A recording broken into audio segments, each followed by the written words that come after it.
Tasty ঘুগনির সহজ recipe দেখাবো। ঘুগনির মটরগুলোকে আগের দিন রাত্রে ভিজিয়ে রেখেছি।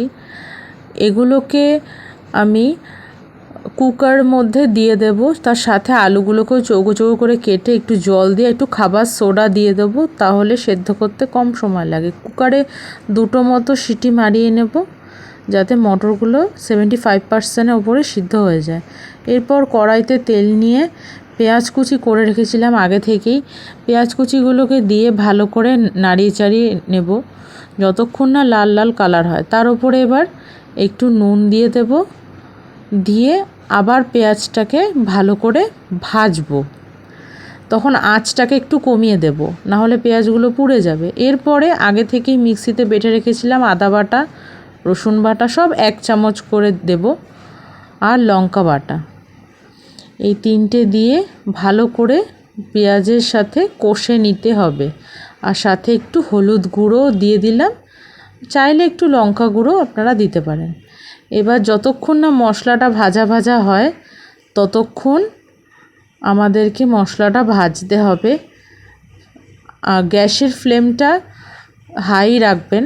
এরপরে যখন মশলাগুলো ভাজা ভাজা হয়ে যাবে তখন একটু জল ছিটিয়ে দেব, কারণ নালে মশলাটা পুড়ে যাবে। তো গ্যাসের ফ্লেমটা তখন মিডিয়াম করব, করার পরে ভালো করে মশলাটাকে আবার ভাজবো যতক্ষণ না মশলা থেকে তেল বেরোয়। এরপর যখন দেখব মশলাটা ভাজা ভাজা হয়ে যাচ্ছে, তার উপরে আমরা একটু জল দিয়ে দেব, জল দিয়ে মশলাটাকে নাড়িয়ে নেব। এরপর আগে থেকে প্রেসার কুকারে সেদ্ধ করে রাখা মটর আর আলু চৌকো করে কেটেছি, সেগুলোকে দিয়ে মশলাটার সাথে ভালো করে নাড়িয়ে চাড়িয়ে দেব।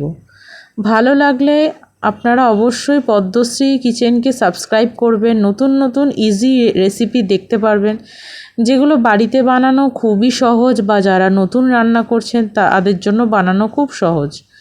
এরপর মটরগুলোকে ভালো করে নাড়িয়ে চাড়িয়ে নিয়ে তার উপর একটু জল দিয়ে চাপা দিতে হবে, যাতে মশলাগুলো পুরো ঘুগনির মটর আর আলুর সাথে মাখা মাখা হয়ে যায়। কারণ এখন তো একটু জল জল আছে, ঝোল ঝোল, তো এরকম তো ঘুগনি খাবো না, তো একটু মাখা মাখা, এই দেখুন একটু মাখা মাখা হয়ে গেছে।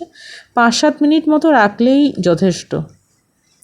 এরপর ঘুগনিটাকে সুন্দর করে গার্নিশিং করতে হবে। আমি প্লেটে 2 হাতা ঘুগনি নিয়ে নিয়েছি, তার সাথে ভাজা মশলা করে রেখেছি বাড়িতে আগে থেকেই, সেই ভাজা মশলাটা দিলাম, যেখানে তার উপর একটু পেঁয়াজ দিলাম, একটু কাঁচা লঙ্কা দিলাম, সাথে একটু তেঁতুল ইউজ করেছি, আপনারা চাইলে লেবুও ইউজ করতে পারেন। এরপর জলজিরা দিয়ে দিলাম, হয়ে গেল ঘুগনি রেডি।